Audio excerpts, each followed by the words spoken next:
I love you as well. There's always new challenges entering the world of the sim racing hardware market. It's been a while since I've taken a look at this area. There's quite a few changes, and since I came into the world of sim racing or racing, well, decades, we won't go back that far, but certainly from VVV's perspective, a lot more detail in the last 15 years, constantly evolving, constantly changing, and as the sim racing industry has grown, so more competitors have entered the market. And today it's a look at the Turtle Beach Velocity One wheel.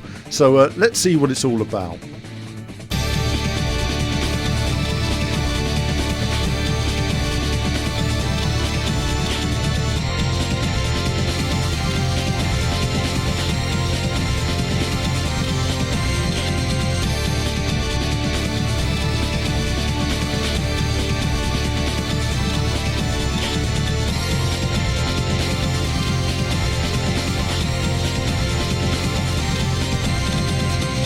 So Turtle Beach, it's a name I would normally regard with headphones years ago and other electrical items, not something I necessarily would have added to, say, sim racing or flight controls, but they've diversified their range in recent times to explore new markets, and of course we see here their first look at a sim racing wheel. I was interested to jump on and try it out. So first things first, getting hold of the wheel, you can see the unboxing here.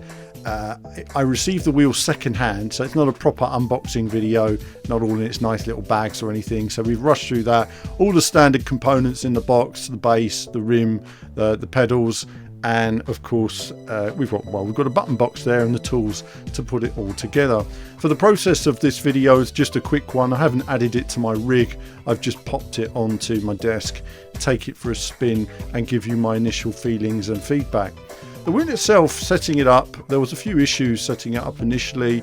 I needed to reset some software. The wheel, when I first put it on, it didn't center correctly. Quite interesting to see why that was the case. I later learned that the wheel wasn't quite on correctly. So what's interesting about the wheel is you can add it to, initially slide it on, and it doesn't lock into place correctly, but it does actually feel like it's relatively solid. There's a little movement in there. Of course it will spin, everything will work, but really it's not on there properly. And of course you turn the wheel once you come to a bit of resistance and it spins and grinds against the wheel the other way. Not pleasant, so you do need to make sure it's properly locked in there. Line your pins up. It's not like a formula wheel or where you can just slide on the wheel and take it off. With this you need to turn it to a correct point, put the wheel on, turn it off again. No big deal, but just something to be aware of rather than just thinking you can just slide it on and off willy-nilly. It's not as simple as that. The magnetic systems that's being used on this and other rims, I think, is quite impressive. We've come such a long way from needing to screw things on in several different ways years ago, or even just not having the opportunity to change the rim at all. So let's talk a bit about the basics of what we're looking at in terms of the wheel itself. Start off with the pedals, shall we? The pedals are nicely made. It's a very polished design. It's really nice. It's refined. It's got all the components there. The pedals feel great. Everything about the pedals works really nicely so far. So I'm happy with the pedals. I do prefer the sort of rubber surface or a smooth surface. Not smooth, but even textured, because I tend to wear my socks when I play sim racing. I don't tend to have my shoes on, so they sort of get caught in those little holes. So I prefer it when we don't have those on there, but either way that's a very personal thing. From a standard wheel perspective, it's a solid set of pedals. They've added a clutch. I don't necessarily think that's necessary for an entry-level pedal set. I think not many people use the clutch. I mean, very few outside of rally gamers in the main. There's quite a few rally gamers that always classically like to use the clutch, but it's just not used so much these days. And of course with Formula One games they'll be using a hand clutch, and there's also a hand clutch on the wheel as well. So again, a hand clutch is very much specialist for the Formula One gamer. We'll come back to that in a moment as to what's necessary. So the pedals themselves, very nice. The wheel, getting the wheel set up, plug the wires in. It uses USB-C cables. They're sort of indents where you put the USB-C cables in. It's very tidy to look at when it's all put together, but it's not very easy to actually put in and take out, because the USB-Cs are in holes, you can't actually see yourself putting it in. It's a bit like a USB. When you're putting a USB in and you're putting it in the right way and it just won't go in, it gets incredibly irritating. You're like, why is it not going in? So you turn it the other way and it won't go in, because obviously it won't. Then you turn it the right way again and it eventually does go in. When you can't see what you're doing, it can be a bit of a pain. So they've got these indents which seem like a practical idea, but just putting the wheel together can be a little bit frustrating. The wheel also has a tool for tightening it to the desk. The desk tightening system is very similar to that we had on, say, the Logitech G25 years ago. You used to have these two knobs. Very handy. Best desk attachment system ever. Just a knob that you turn with your hand. No Allen key, no tools required. Just turn the knob, whack it on, turn it, get it off. Best attachment ever. This one uses a similar idea. You need a particular tool for it. If you lose the tool, that's just a massive pain. You'd have to get another Allen key, and just a pain. I kind of don't know why they didn't just add a knob in the same way, but either way, it flaps down, it's all tidy, ready to go.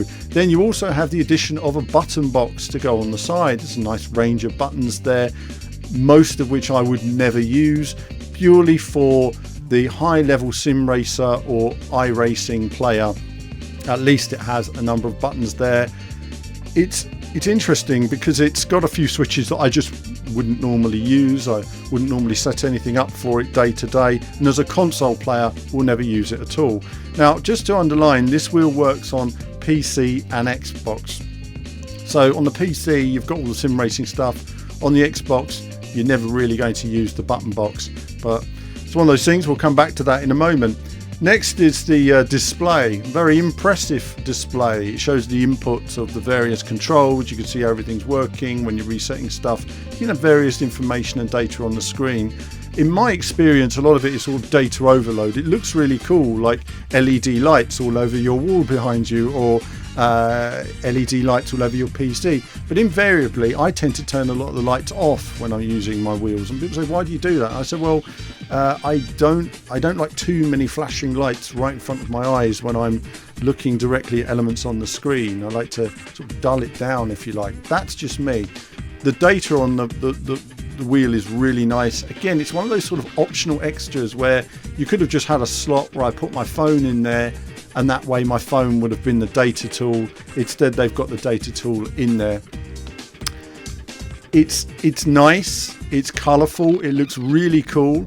If I was 12 years old and I was showing off my mates my new wheel with all the lights and the bits and pieces on the wheel, I'd have said that's fab. But to me, as a boring older sim racer, I'm not a sim racer. I'm an arcade gamer, I'm a racing gamer.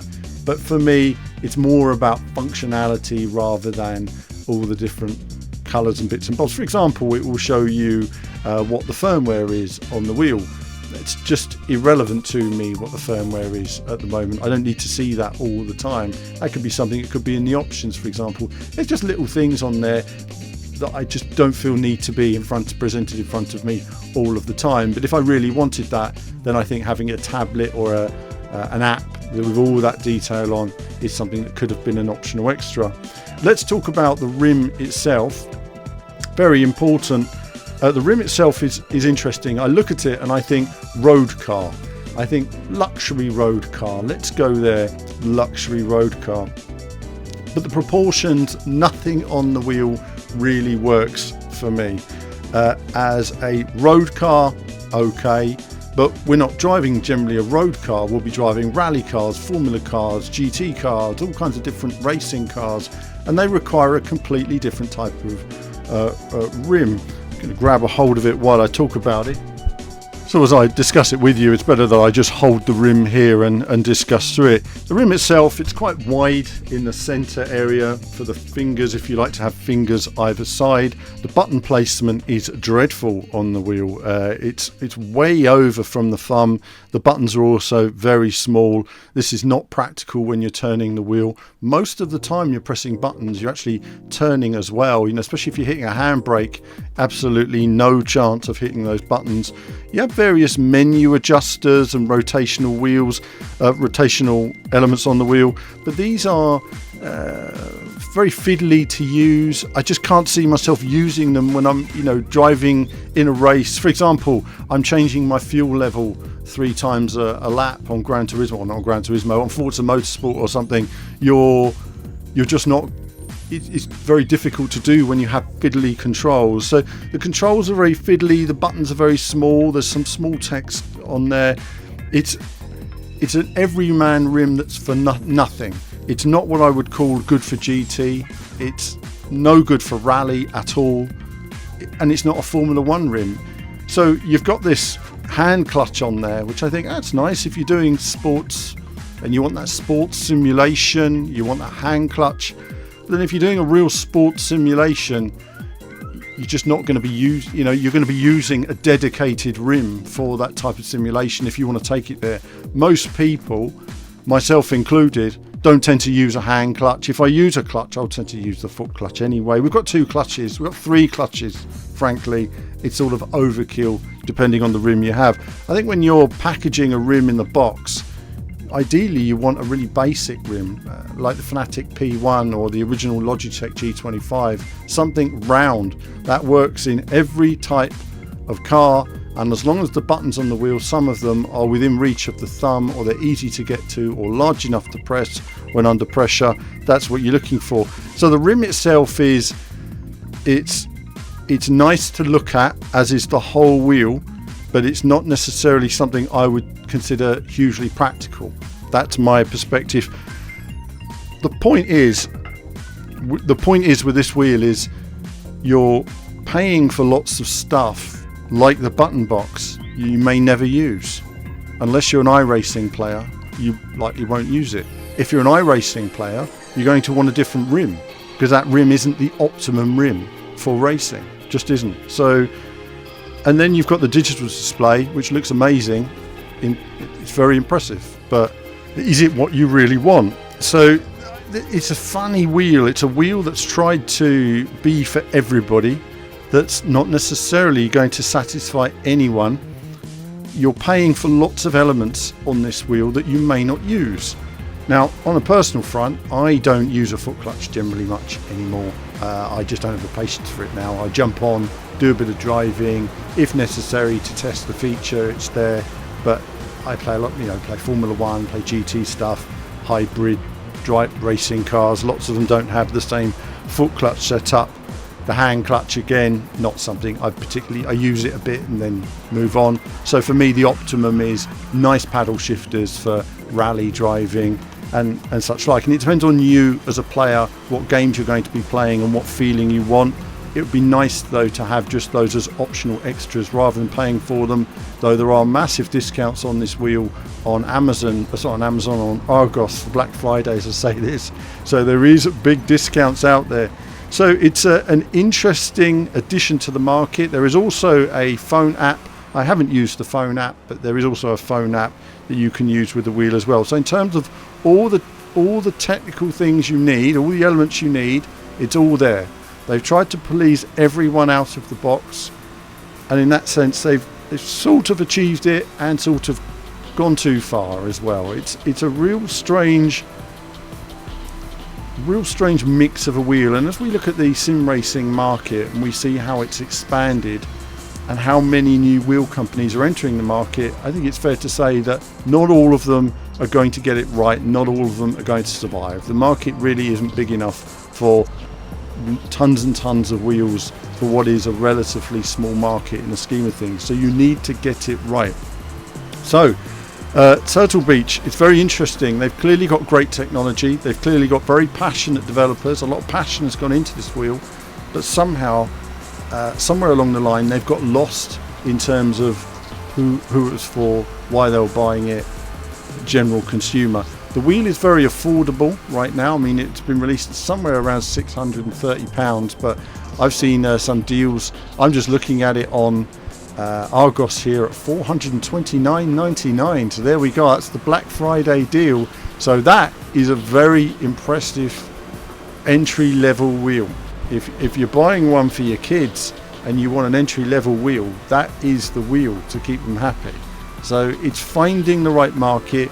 I'm not the right market. I'm in a different place. But I think for a younger audience that want all the flashy lights when they play their, whatever game, their Forza Horizon 5, something like that, then it's the right wheel, and at that price, that is an amazing price for what you get. So it's really interesting. Depends what you find. Obviously, I haven't gone too much into the direct drive and the features.